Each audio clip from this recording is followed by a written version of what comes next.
Olá, muito boa noite, seja bem-vindo, seja bem-vinda a mais uma edição do programa Memória Viva, que integra o projeto que celebra os 60 anos da Câmara dos Dirigentes Lojistas da CDL aqui de Mossoró. Quem está aqui comigo mais uma vez sempre é Estênio Max, presidente da CDL Mossoró, e ele vai apresentar o entrevistado desta noite. Estênio, muito boa noite, seja bem-vindo. Boa noite, Maricele, boa noite aos telespectadores, boa noite aos internautas. E hoje eu tenho aqui a satisfação de estar visitando aqui a empresa de um jovem empreendedor, né? Ele que Thales hoje é um multi-empreendedor, a gente dizer Thales da Tal, mas é já Thales da Solazer. Então eu já vou começar aí para ver quem é Thales. Conta um pouco da sua história, Thales. Oi, Estênio, um prazer estar aqui contando um pouco dessa nossa história e poder, de certa forma, inspirar aí os telespectadores, ao público da nossa cidade, da nossa região Nordeste, a empreender, né? Quem sabe, escutando um pouco do que a gente já conseguiu fazer até hoje, o pessoal consiga entender que santo de casa também faz milagre, que muita coisa boa a gente construiu aqui, pode sim sair muita coisa boa da sua cidadezinha do interior, do Nordeste brasileiro, coisas que inclusive podem atender o país inteiro e até soluções para o mundo, vamos dizer assim, né? Eu hoje estou com 40 anos, né? E comecei empreendendo. Eu acredito que eu comecei empreendendo onde é mais seguro, com o dinheiro dos outros, né? Eu comecei meus empreendimentos de forma intraempreendedora, né? Todo empreendedor, ele tem sucesso quando ele consegue resolver o problema de alguém, né? As pessoas dão dinheiro às outras pelos problemas resolvidos, né? O empreendedor, ele descobre que quando ele consegue resolver problemas em escala, ou então resolver problemas complexos, ou até resolver problemas que não necessariamente são complexos, mas são de muitas pessoas, isso vira um negócio, né? E os empreendedores de sucesso resolvem esses problemas de forma escalável, vamos dizer assim. E eu identifiquei dentro da primeira empresa que eu estagiei, na verdade da segunda empresa que eu estagiei, um problema e comecei me propus uma solução para isso, mas na frente isso se tornou um negócio. Foi lá que eu abri meu primeiro CNPJ para Fuzil do Leão. E foi aí que eu comecei a empreender e daí não parei, né? A gente conseguiu ao longo do tempo identificar as dores do mercado, as dores das pessoas, resolvendo esses problemas e transformando isso em negócios. Só um pouquinho sobre as suas origens, Thales. Você é daqui mesmo de Mossoró, fala um pouquinho pra gente.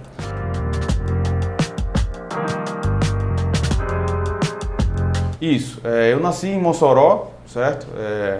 E morei 5 anos em Natal durante o período da faculdade. Eu cursei o UFRN, o curso de Engenharia Elétrica, né? Lá no 7º período de Engenharia Elétrica eu tive a oportunidade de estagiar numa cooperativa de eletrificação rural, e desse estágio foi onde eu identifiquei um problema, me propus a resolver esse problema dentro da empresa, quantizei os custos e apresentei para meus superiores. Eles toparam bancar o negócio, vamos dizer assim, bancar aquele empreendimento que eu idealizei lá dentro, e aquilo, de certa forma, foi o meu primeiro empreendimento empresarial, né? Se desse errado, o custo é para eles, eu não ia perder nada. Quem sabe vai o primeiro insight aí, pessoal que está assistindo, né? Você pode empreender dentro do negócio dos outros, na verdade. É um empreendimento onde você tem o menor risco de perder tudo, né? Porque se perder, quem vai perder vai ser seu patrão, né? E aí você pode testar possibilidades, se validar como um solucionador de problemas e a partir dali você pode, quem sabe, se aventurar no seu próprio negócio mais na frente. Thales, a gente vinha conversando no briefing, né? É muito fácil a gente saber assim, rapaz, cheguei lá, aquele cara chegou como? Mas aí eu sei que a vida, ela traz muitos obstáculos. Thales, quando jovem, o que é que Thales aspirava antes de chegar à faculdade, seu percurso até terminar a faculdade e começar a empreender? Quais eram os seus sonhos, né, quando criança?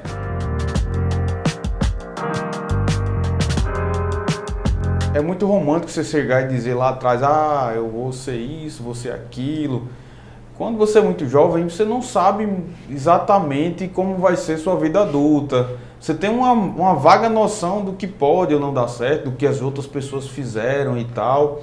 E eu não me lembro de ter um sonho, não, eu vou ser médico, quando no futuro eu vou querer ser isso, vou querer ser aquilo, mas eu me lembro de ver as pessoas bem-sucedidas, né? A pessoa passando num carro bacana, a pessoa que tinha uma casa bacana, e eu achava interessante aquilo, e tinha muita vontade de chegar nela e perguntar, pai, como é que você fez para chegar no ponto onde você está hoje, né? Então, do que eu me lembro lá de atrás, eu não me lembro exatamente o que eu queria fazer, mas eu queria ser que nem esse cara, eu queria ser bem de vida, eu queria ser rico, vamos dizer assim, quem não quer, né? Todo mundo aspira a isso quando é pequeno, mas eu não sabia ainda o que eu faria para chegar até lá, né? E tinha muita vontade de perguntar a essas pessoas que eu via, né? Como é que você fez para chegar e tal, mas de fato eu nunca tive coragem de perguntar, nunca tive essa cara de pau e tive que descobrir isso sozinho, né? Então, ao longo da minha história eu fui empreendendo e errando muito, aprendendo com esses erros, e até chegar até aqui. Eu tenho vários negócios hoje, emprego várias pessoas, trago soluções para diferentes problemas e isso traz um resultado positivo para a minha vida financeiramente, mas de realização da maneira geral. Quais são as principais lembranças que você marca, que você guarda na memória dessa infância, da sua juventude? Eu sempre fui muito de aproveitar oportunidades, né? Então não tinha aquele sonho, não, eu vou ser médico, vou estudar até ser médico. As coisas foram acontecendo na minha vida, as oportunidades foram se apresentando e aquele negócio do cavalo passar selado na sua frente. Você vai lá e monta, né? Então tive a oportunidade de cursar o concurso para a escola técnica, né? Passei lá para o curso de eletrotécnica e esse curso eu fiz junto com o meu segundo grau, né? Então eu tive a oportunidade de evoluir muito intelectualmente participando da escola técnica, porque os professores eram muito bons, né? E isso, naquele momento, foi onde surgiu o meu interesse com a parte de engenharia elétrica, meu primeiro contato com o ensino técnico na parte de eletrotécnica, que era o curso segundo grau misturado com esse curso técnico, e foi daí que eu tive esse insight de fazer engenharia, né? Eu cursei vestibular aqui em Mossoró, na UERN, para administração de empresas, que era uma coisa que já me chamava atenção naquele momento, assim como engenharia, e saiu o resultado. Eu tinha passado nos 2 cursos e preferia ir para lá e cursar engenharia elétrica. E durante o curso, no 7º período, eu tive essa oportunidade de estágio, onde eu criei uma solução dentro da empresa que eu estava estagiando, e isso mais na frente virou um negócio, onde eu só tinha um produto e um serviço, que era meu serviço em si, lá, minha mão de obra, vamos dizer assim. Isso foi muito estimulado, porque nós resolvemos um problema muito grave lá da empresa, e depois de ter sido validado, o diretor bateu nas minhas costas e disse parabéns. Aí eu disse, não, parabéns não, eu quero uma comissão. E aí ele ficou meio impressionado assim, olha, eu resolvi um problema muito grande que você tinha aqui, né? Então nós acertamos a comissão, e eu fui na primeira vez lá receber meu comissionamento, vamos dizer assim, e fiquei bem decepcionado, porque já tinha feito todas as contas, né? O que eu tinha acertado com ele. Quando eu recebi o recibo da tesoureira, eu tive uma triste... fui colocado numa triste realidade, né? Porque eu disse, olha, não foi isso aqui que a gente combinou. Eu disse, não foi, é porque o imposto de renda com 27,5% na fonte. E eu não sabia disso, né? Eu não tinha feito essa conta, né? E aí eu fiquei meio triste, né? Porque você estava esperando uma coisa, receber 27,5 menos e tal. Mas antes de eu sair da sala, ela me deu um insight bem interessante, que foi, olha, mas se você quiser abrir uma empresa, em vez de eu lhe pagar como pessoa física, você tirar uma nota, esse imposto aí de 27,5, você pode trocar pela primeira alíquota do Simples, que então era 5%. Então rapidamente eu fiz aquela conta, 5 é bem melhor do que 27,5, e foi ali que eu abri meu CNPJ, né? E comecei a emitir minha nota com um produto só, que era o meu trabalho, né? E a partir dali eu vi que era possível, né? Eu agregar, eu me senti capaz de resolver problemas e me senti confiante de fazer isso sozinho, de me aventurar no mercado. Então esse CNPJ é o que eu guardo até hoje, é o meu CNPJ mais antigo, que é o CNPJ da Talde. E de lá para cá eu vim agregando produtos, agregando soluções nesse meu negócio. E hoje eu não faço aquilo que eu fazia antes, né? Foi só um pontapé inicial, mas eu consigo resolver várias outras coisas e empreender com isso. O interessante também é que hoje o grande parceiro de Thales é Tiago, né? Que é irmão também. Então todos também vendedor para o lado da engenharia, E aí, como... Isso. Eu fiz engenharia elétrica, né? Tiago decidiu fazer engenharia de computação e Tiago arrumou um emprego numa empresa chamada Radix. Essa empresa ela foi reconhecida pela revista Você S.A. como a melhor empresa para se trabalhar no Brasil, né? E eu aqui, ele trabalhando lá na Radix, atendendo clientes como Globo, como Companhia Siderúrgica Nacional, como a Claro, né? E eu aqui na Talde, empreendendo e tal, num determinado momento eu peguei um grande contrato e vi que eu não conseguia tocar um negócio sozinho, eu precisava de mais gente, mais braço, né? E nesse inteirinho lá ele passou por uns perrengues, morando em apartamentos alugados, tinha a questão da criminalidade no Rio de Janeiro, ele morava no Rio, né? Tinha uma questão lá de metrô, teve uma ocasião lá que ele foi sair do metrô, estava chovendo, ele saiu com água na cintura, e ele contava esses perrengues e tal. E aí quando surgiu esse grande contrato, eu disse, olha, eu estou precisando contratar uma pessoa aqui, a empresa é pequena, não é tão grande como a que você está aí, só que eu posso pagar o mesmo salário que você ganha no Rio, só que o custo de vida aqui em Mossoró é bem menor, né? Aí você gasta boa parte dele com transporte, com moradia, e aqui você volta para casa, muito mais barato de viver. E depois desses eventos que teve da chuva lá, do metrô, ele decidiu voltar para trabalhar numa empresinha pequena, vamos dizer assim, minúscula, né? Saiu dessa empresa e veio como funcionário da Talde. Ao longo do tempo esse contrato acabou, mas ele continuou com a gente foi galgando novos contratos, novas oportunidades, e até que ele se tornou sócio da empresa da Talde, com um pequeno percentual, depois aumentou esse percentual, e dos outros empreendimentos que a gente criou, ele já participou da concepção, nós bolamos junto, criamos junto, lutamos junto para eles, e ele já entrou com a sociedade. Daqui a pouquinho a gente fala mais sobre empreendedorismo, Thales, porque a gente vai para um rápido intervalo e daqui a pouquinho a gente volta.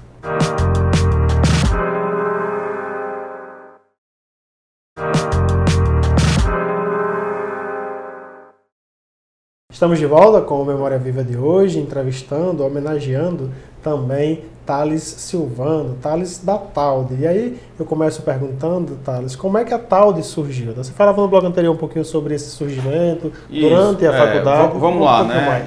É até importante contar essa história. Na verdade, o objetivo é a gente inspirar outras pessoas, né? Você não precisa fazer um negócio, você não precisa fazer uma coisa mirabolante, inventar a roda novamente, né? Como é que surgiu a Talde? Eu estava até falando para vocês que minha carteira de trabalho é virgem, né? Eu nunca cheguei a assinar, eu só tenho 2 anotações nela de 2 estágios, né? Mas percebam como é importante em tudo que você vai fazer, você se empenhar e dar o máximo que você consegue, né? Essas 2 anotações, a primeira foi durante esse curso da Escola Técnica, quando eu fui estagiar pela Escola Técnica, né? A COSERN convocou a Escola Técnica para mandar pessoas para entrevista. Eu fui selecionado nessa entrevista e nesse momento eu fui contratado para calcular, conforme dizia a resolução da ANEEL, quantas pessoas que faziam gasto de energia deveriam pagar de volta quando eram pegas, né? Por sinal, pessoal, não é um bom negócio, né? As multas e o resultado desses cálculos que eu fazia eram altíssimos, né? E eu passei durante muito tempo fazendo esses cálculos e vendo como é que funcionava isso dentro da companhia, da COSERN, né? Chegou um determinado momento que a COSERN decidiu me contratar. Eu fiz um ótimo trabalho e eu fui muito feliz para Natal com toda a minha documentação, assinar esse contrato, e em um determinado momento o pessoal do RH me pediu a reservista. E eu estava servindo um tiro de guerra aqui em Mossoró. Disse, olha, eu não posso lhe dar reservista porque eu ainda estou servindo, mas no final do ano eu trago ela para você. O pessoal disse, então eu não posso lhe contratar porque é norma ter reservista. E eu me lembro assim que minha decepção foi muita, porque eu disse, não, eu peço uma dispensa lá para vocês me contratarem. E o rapaz disse, não, nós que temos que lhe dispensar para vocês servir. É o contrário. E eu fiquei muito decepcionado, né, com essa experiência, mas quem sabe não tenha sido o melhor para mim, né? De fato eu fiz um bom trabalho, poderia ter sido contratado, mas não rolou. Então, depois dessa experiência, eu fiz o vestibular, fui à minha faculdade, cursei até o 7º período, fui trabalhar numa cooperativa de eletrificação rural. E essas cooperativas hoje estão em processo de extinção, e existem em algumas partes do Brasil, mas no Rio Grande do Norte em especial todas acabaram por conta das privatizações das concessionárias, né? Antigamente, as concessionárias estatais, elas não tinham interesse de estender a rede elétrica para o interior, para a zona rural, porque não pagava o investimento. Imagine você construir quilômetros e quilômetros de rede, de posteação, de linhas, para no final ter uma casinha rural lá que tem um biquinho de luz, talvez não tivesse nenhuma geladeira ali. Então, quantos anos aquele cara com aquele biquinho de luz, com uma geladeira, quem sabe, estaria pagando aquele investimento? Então, por isso que a gente demorou tanto no Brasil a eletrificar a zona rural. Mas existia um programa do Banco Mundial que era para desenvolver países de terceiro mundo. E uma forma de desenvolver um país de terceiro mundo, na verdade, a eletricidade consegue desenvolver em qualquer lugar que ela vá, né? Era através de levar a eletricidade para os rincões do Brasil. E as concessionárias como estatais eram muito pesadas em fazer isso. E começou a surgir as figuras das cooperativas de eletrificação rural, que surgiam, pegavam dinheiro emprestado do Banco Mundial com fundo perdido e construíam suas linhas para a zona rural. Nessas linhas que elas construíam, elas administravam. Elas eram como se fosse uma concessionária dentro da concessionária. Chegava a um determinado ponto que a rede da concessionária acabava, a partir dali ela construía a rede dela e atendia os produtores rurais que eram cooperados, né? Então eu, na escola técnica, fui, na faculdade, fui contratado para estagiar numa dessas cooperativas, porque a concessionária do Rio Grande do Norte foi vendida e existia um patrimônio que não era do governo do estado, que teria que ser negociado, que era o patrimônio das cooperativas, né? E as cooperativas estavam ali tentando levantar o valor disso para poder ou alugar ou vender também para as concessionárias. E eu fui lá tentar levantar esse patrimônio através dos projetos antigos que tinham em papel, e todo dia na aula do lanche eu escutava um negócio que me incomodava, que era os funcionários dizendo: olha, vai quebrar, desse jeito não vai dar certo. E eu fiquei curioso para saber por quê. Só por que você acha que vai quebrar? Senão tem muito roubo.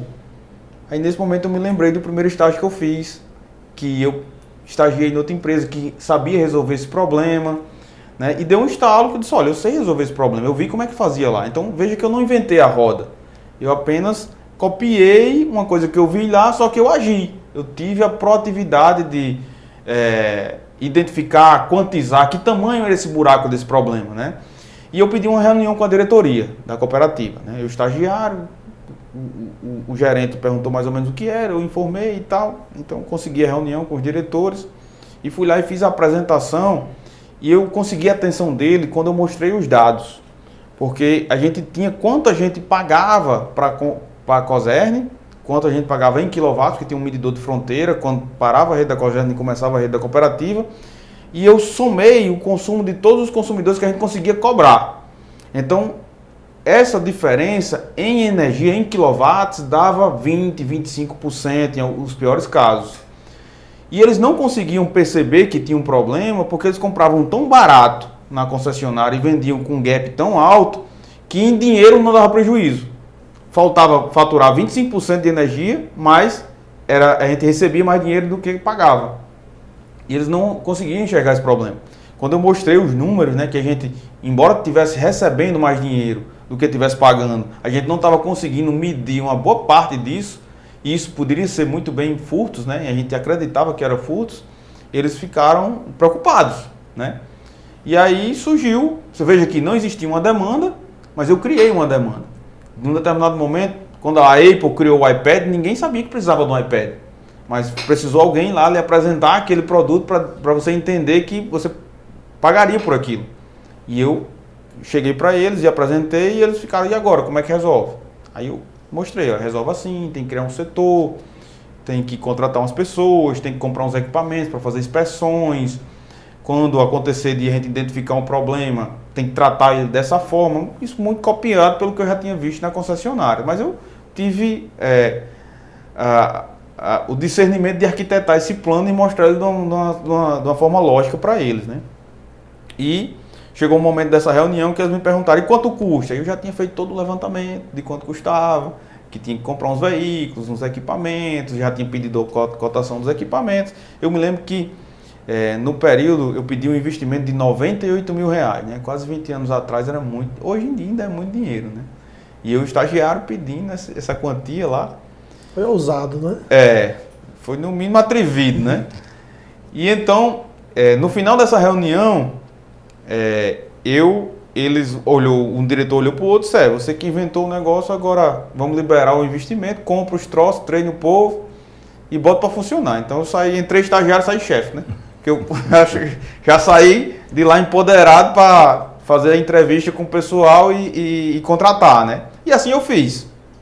Então veja, eu não inventei a roda, eu copiei uma coisa que já existia, mas para um mercado diferente, né? E aí as pessoas podem fazer isso também. Quantas coisas vocês sabem fazer e não conseguiriam aplicar isso de uma maneira, até dentro da empresa como eu fiz, empreendendo com o dinheiro dos outros, né? Vocês talvez conseguissem fazer uma coisa parecida, né? O grande lance do empreendedor é detectar a dor de alguém e arquitetar isso de uma maneira lógica, de forma que você consiga resolvê-la e gere valor. Então foi nesse momento que isso me empoderou, né? Eu consegui entender que eu conseguia de fato resolver problemas das outras pessoas, coordenar pessoas ao meu redor, treinar pessoas, arquitetar planos de modo a resolver esses problemas. Isso fez com que eu tivesse o discernimento de eu consigo fazer isso sozinho, eu consigo ampliar para mais produtos, eu consigo resolver o problema de mais pessoas. E isso fez com que a gente conseguisse movimentar o CNPJ, resolvendo o problema das pessoas. E até hoje eu venho fazendo isso, criando novas soluções para resolver problemas de pessoas. E isso, quando eu faço bem, isso volta para mim na forma de dinheiro, na forma de sucesso, tudo de bom que os empreendedores procuram aí. Thales, aí daí você tocou num ponto que é onde a gente fala bem, que é o Memória Viva, né? A gente está falando, iniciou com a sua história, mas vai passando uma experiência de vida, vai dizendo o que é realmente ser um empreendedor, realmente soluções para as dores das outras pessoas. E nessa dor, que foi, você sentiu uma dor na época, que é a dor que você citou no bloco anterior, e foi na hora que chegou o imposto, né? E teve que trocar o imposto do pessoa física pelo CNPJ, e daí surgiu a tal de engenharia. Então, esse processo seu, da saída da cooperativa para montar a tal de fato, e aí que você teve, inclusive, que chamar Tiago depois para lhe ajudar. Como foi o início da tal?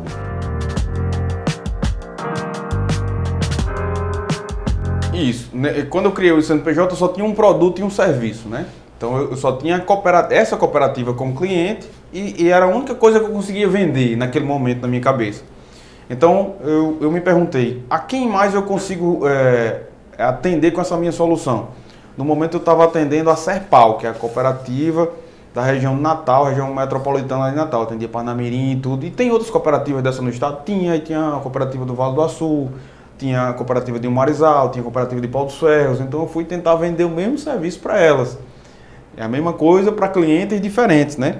Depois eu entendi que eu não precisava só vender esse serviço, eu conseguia entregar outras soluções, e aí técnicas mais, que eram quadros elétricos, eram bancos de capacitor, eram redes e linhas, né? E eu fui ampliando o meu portfólio de serviço. Chegou um momento que a Cosern englobou 100% das cooperativas, comprou o patrimônio de todas as cooperativas, elas acabaram, mas nesse momento eu não tinha mais só um cliente, eu tinha vários, né?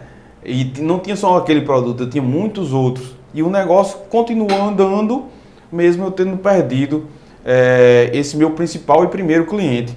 E isso é natural dos negócios, né? Tem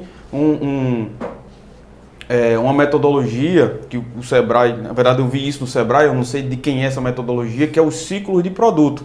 Você tem um produto estrela, né, que é aquele produto pequeno, mas que cresce muito rápido, depois o produto vira uma vaquinha de leite e depois vira um abacaxi. É natural que esses produtos nas empresas, eles se comportem dessa forma, né? Então, o grande lance é você sempre ter estrelinhas ali para substituir os abacaxis que estão morrendo. Foi isso que aconteceu comigo e até hoje eu sempre procuro novas soluções para apresentar para os meus clientes, renovando o meu mix de portfólio, entendendo o que o mercado quer e trazendo soluções diferentes. É o que traz jovialidade às empresas e o negócio continua pujante durante muitos e muitos anos. Thales, a gente vai para mais um rápido intervalo, daqui a pouquinho a gente volta.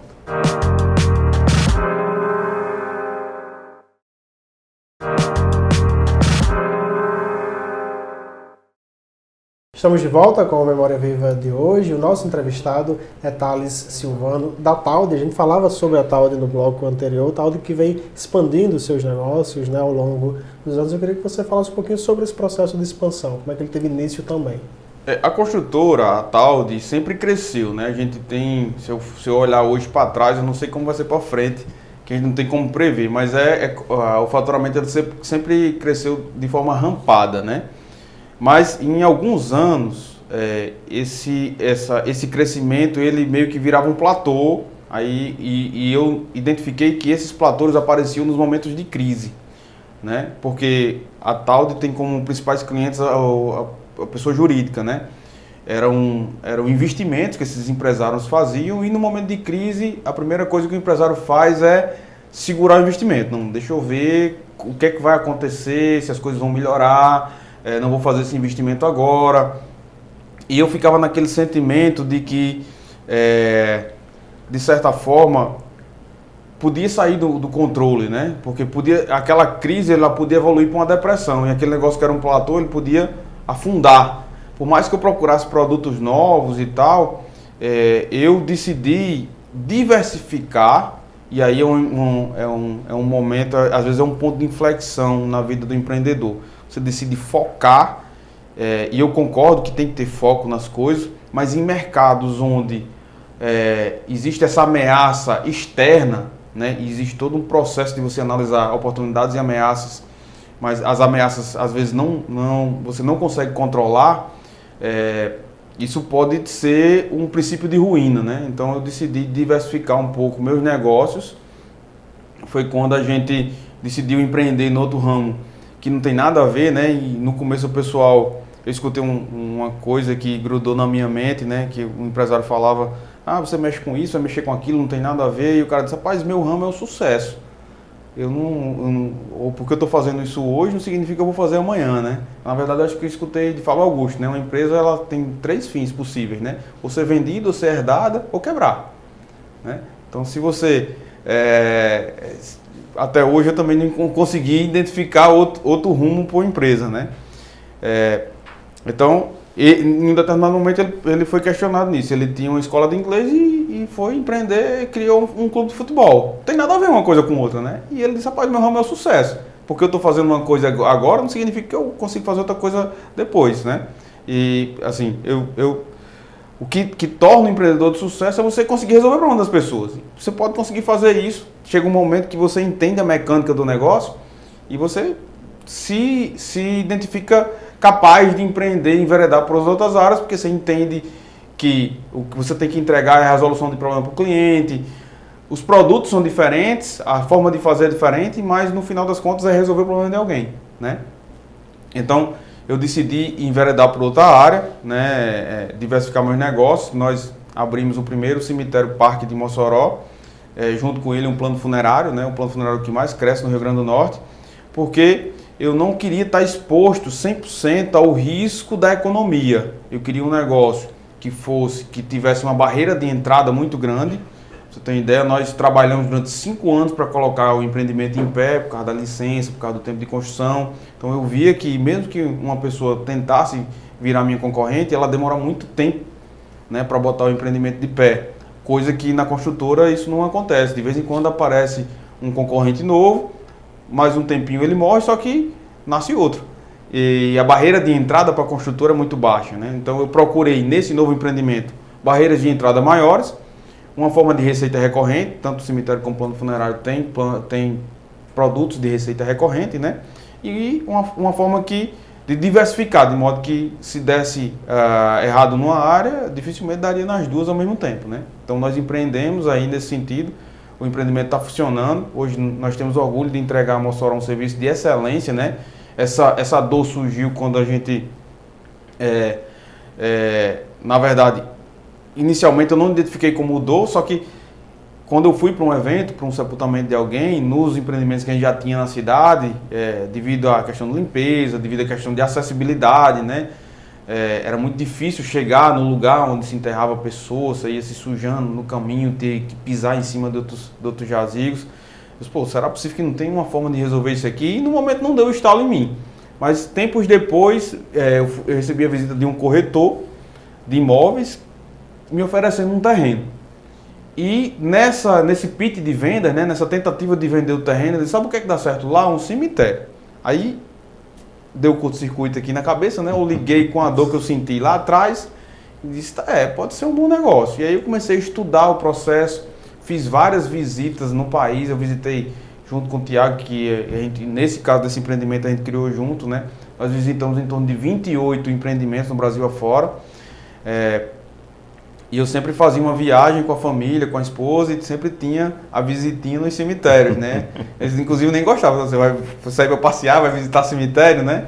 E eu chegava lá na maior cara de pau, batia na porta do empresário, eu sou de Mossoró, Rio Grande do Norte, o cara lá de São Paulo, lá de Minas e tal, tô querendo abrir um cemitério lá, o que é que o senhor pode me ajudar? Como é que você pode me ajudar?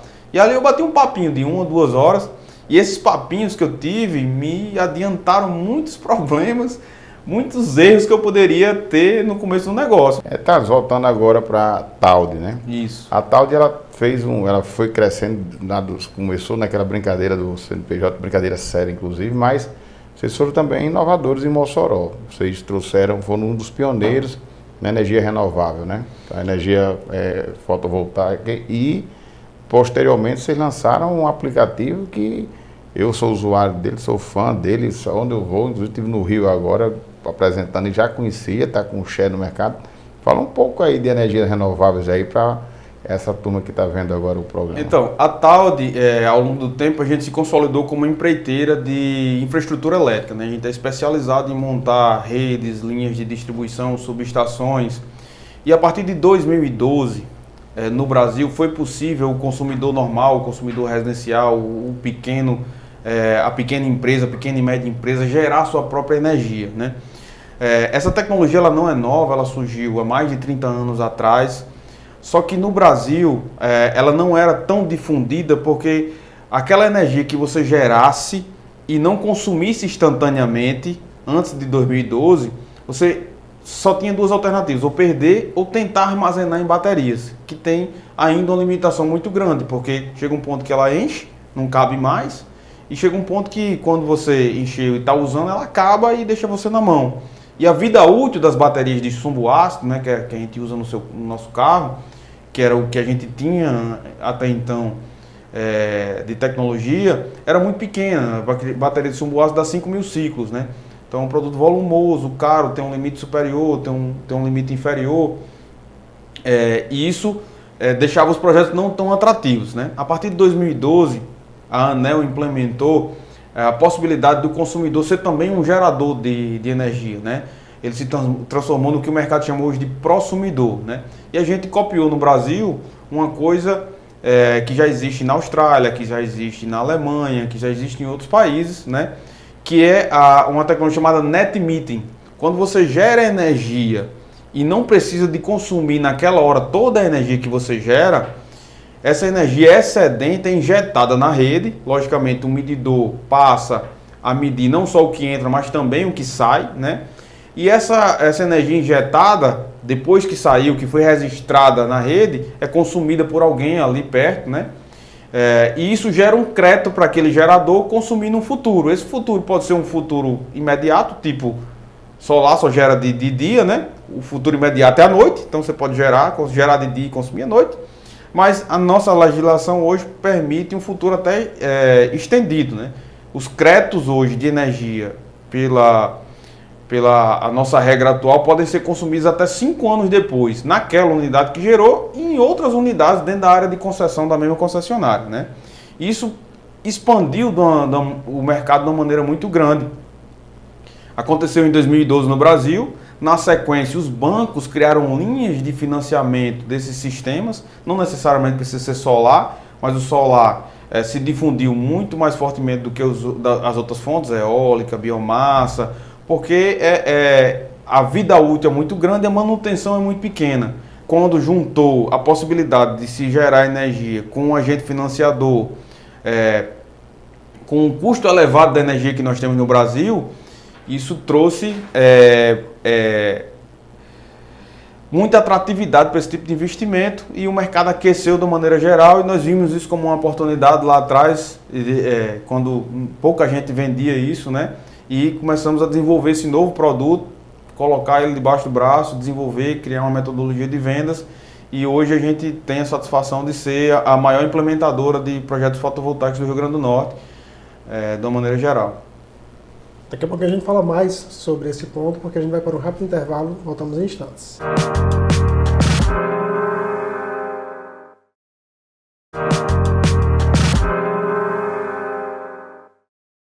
Estamos de volta com a Memória Viva de hoje. Nosso entrevistado é Thales Silvano. A gente segue agora para o nosso último bloco, né? Tá passando rápido o instante dessa conversa. Temos muitos assuntos ainda a tratar e eu passo a bola aqui para você. Tem um ponto aí a ser levantado. Era o nosso brief, já conhecia a Talde há tempos. No Sebrae a gente fez um curso junto, né? As ferramentas de gestão avançada, né, em Natal. Eu acredito que sim. E o espírito empreendedor de Thales, ele é interessante. Thales, você sempre foi um solucionador de problemas. Eu acho que isso é a veia do empreendedor. E aí, de um problema que você viu dentro dessa geração de energia, surgiu outra solução, um outro negócio. Conte-nos nós sobre o problema e a solução.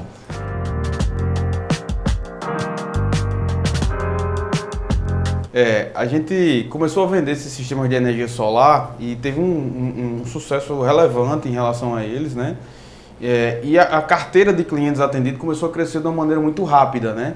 E a gente precisava, para muito além do momento da venda, continuar dando assistências a esses clientes. E eram, às vezes, assistências que não estavam relacionadas diretamente nem com a qualidade do produto, nem com a perfeição da instalação que a gente fazia, mas com a gestão do ativo energia, né? Que por acaso o sistema gera energia, mas todo mundo só compra porque é um ótimo investimento financeiro. O retorno vem, mas ele só vem se você cuidar direito dele, né? Se você manter esse sistema gerando no máximo que ele pode gerar, né?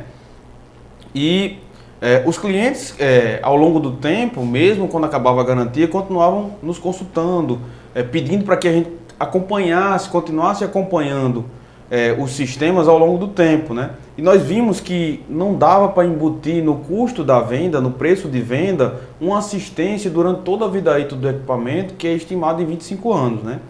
Então, isso, de fato, era um problema, era uma dor, né, que tinha que ser resolvida. Eu entendia que não dava para fazer isso para sempre de graça para o cliente, só que o cliente já comprava fazia aquele investimento pensando em economizar. Para mim cobrar por aquilo tinha que ser uma coisa muito barata, mas tão barata que ele preferiria pagar do que fazer sozinho, né? E isso não impactaria no retorno daquele investimento pelo custo ser tão baixo. Só que eu só conseguia fazer, no final das contas a gente chegou à conclusão de que a gente só conseguiria fazer isso com tecnologia, né? Então foi aí onde a gente decidiu criar um software, uma ferramenta que através de algoritmos e inteligência artificial conseguisse gerenciar essas plantas e trazer para a gente tomar a decisão através de pessoas, que era o ativo caro que a gente tinha, né? O gasto com mão de obra, quando de fato houvesse um problema relevante que precisasse da intervenção de alguém, né?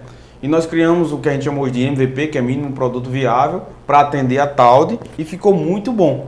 Ficou tão bom que depois de um tempo eu percebi que era um negócio essencial para a Talde ter aquela ferramenta. E fiz a pergunta para mim mesmo: como é que as outras empresas, Brasil afora, conseguem fazer isso sem uma ferramenta dessa? Aí foi onde veio o estalo. Olha, isso é um problema e eu sei resolver o problema, né? E a gente teve a ideia de fazer isso como um negócio, né? Daí surgiu a SolarZ, que é uma startup genuinamente moçoroense. A tecnologia foi criada em Mossoró, onde a gente consegue, através de software, né, se conectar com os equipamentos fotovoltaicos através de APIs e com as concessionárias, que é onde aquela energia se transforma em dinheiro, quando passa pela conta da concessionária, cruza as informações, traz para as pessoas, de fato, aqueles casos que o algoritmo seleciona que de fato precisa de uma intervenção real, entrega para o cliente final através de um aplicativo a solução, vamos dizer assim, palatável para o cliente final, que ele consegue entender, né, transformando essa energia em dinheiro, porque de fato é complexo. A energia é uma coisa que é invisível, não tem cor, não tem sabor, não tem cheiro, não é quente, não é fria, então é muito abstrata, né? Então você traz ali de uma forma lúdica, através de gráficos, através de retorno financeiro, de valores, para mostrar para o cliente que aquele ativo está gerando no máximo que ele poderia gerar, está performando no máximo que ele poderia performar e está entregando de volta aquele dinheiro que o instalador prometeu para ele, né? Então nós criamos um produto que aí a gente oferece para as empresas como a Talde, que são construtoras, que chamam integradores de energia solar Brasil afora, e essas empresas conseguem, através do nosso software, prestar um serviço de assistência de longo prazo a essas usinas fotovoltaicas. Ela atende o Brasil, ainda estamos só no Brasil, quem sabe no futuro a gente amplie nossas fronteiras, né? Mas nós já estamos com mais de 25% do mercado nacional. Então, mais de 25% das usinas fotovoltaicas de mini e microgeração do Brasil inteiro, os clientes acompanham através da nossa plataforma, então é nosso aplicativo que eles veem no celular deles, né? E essas empresas que venderam para eles tentam prestar o serviço usando nossas ferramentas. A ferramenta, uma parte dela é o que o cliente vê no celular, o resto é a inteligência que nós temos por trás, trabalhando, levando para essas empresas que estão cuidando desses ativos financeiros informações para que eles performem no máximo que podem performar. Thales, antes de entrar no último bloco, antes de entrar aqui no finalmente, né? Vamos fazer um bate-bola rápido. Quantos clientes a Talde hoje o Solazer tem? Hoje nós temos mais de 250 mil usuários, né? Que é as pessoas que conseguem visualizar nosso aplicativo, ver a performance da sua usina no nosso aplicativo, né? Mas isso é um crescimento muito rápido, né? No Brasil, apenas 1%, na verdade nós temos quase 1,2% das contas de energia são geradores também, né? E é um mercado que ele cresce também ano a ano muito rápido, né? Então é uma coisa que vai crescer muito rápido, esses geradores, e a gente, através de um trabalho de venda, de comercial, dentro das pessoas que já geram, consegue também crescer muito rápido. O grupo hoje, com as 3 empresas, 4 na verdade, gera quantos empregos diretos e o faturamento? Hoje a gente deve gerar em torno de 360 empregos diretos, né? Construtora, Solazer, o cemitério, o plano funerário, né? E nós estamos aí, talvez, com um faturamento anual de 200 milhões de reais, por aí, o VGV, né? Um volume geral de vendas de 200 milhões de reais. São números bem expressivos, né, Estênio? Que mostram a importância também de empreender sempre, né? Esse olhar visionário, esse olhar para o futuro. Thales, falando um pouquinho sobre Câmara de Dirigentes Lojistas, CDL, como é que você enxerga a importância de uma entidade dessa natureza para quem está começando a empreender? É importante as entidades de classe, a gente chama de sociedade civil organizada, ela dá um suporte ao empresário. Veja que eu fiz uma faculdade de engenharia, eu não entendia de negócios, né?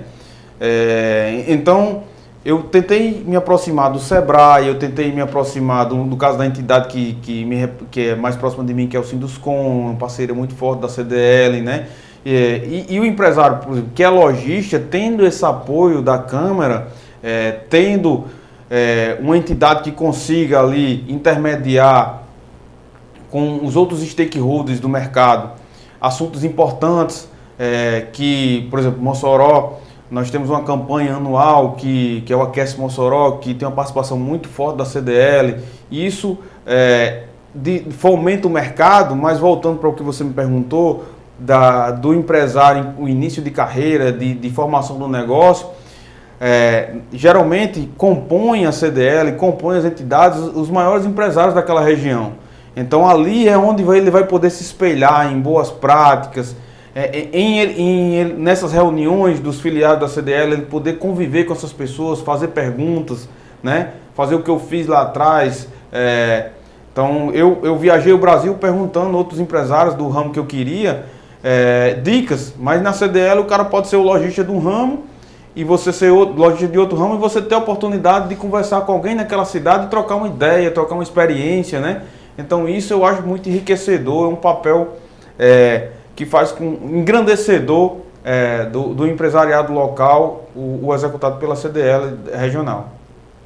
Thales e família, né? Como é o Thales família? Fala um pouquinho aí sobre seus filhos, sua esposa.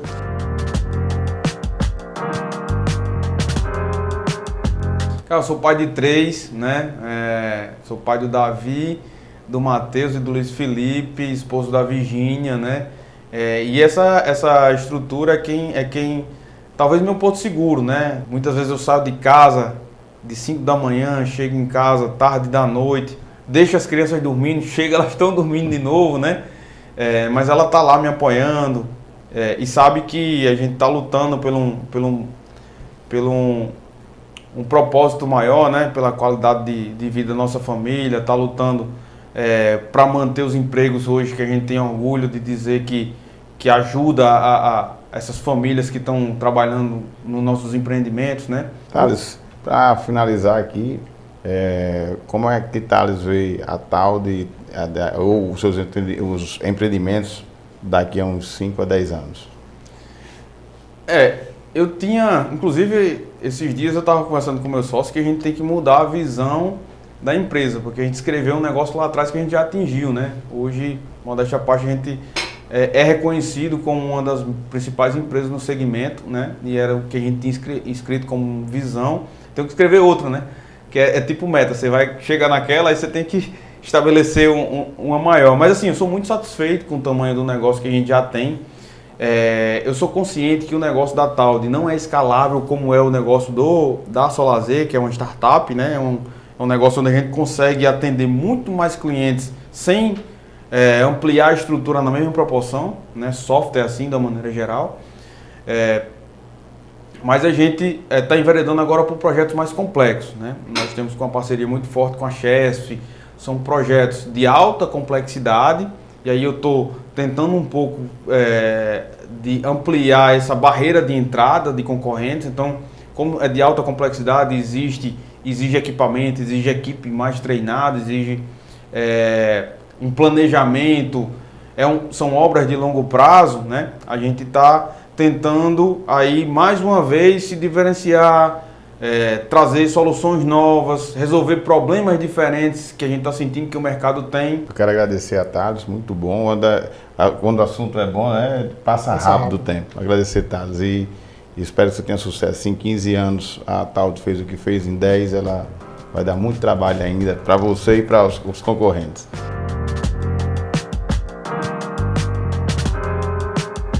Pois é, não, mas eu mexo com o sol, né? O sol está presente na minha vida, o sol nasceu para todos. Todo mundo tem mercado. Eu queria dizer para você que é um entusiasta do empreendedorismo, que é um simples espectador, que você também pode transformar a sua vida, transformar a vida das pessoas que estão ao seu redor, resolvendo um problema de alguém, né? A gente aqui só falou das coisas que deram certo, teve algumas coisas que a gente teve que descontinuar, mudar os planos ao longo do período, mas é isso. Agradeço pela homenagem que fizeram, me sinto lisonjeado por estar no meio desses outros entrevistados, né? Desse pool que o CDL escolheu para entrevistar, são grandes nomes, eu até fiquei impressionado, me botaram no meio de gigantes aí. É isso aí, muito obrigado e até a próxima. Até o nosso próximo encontro.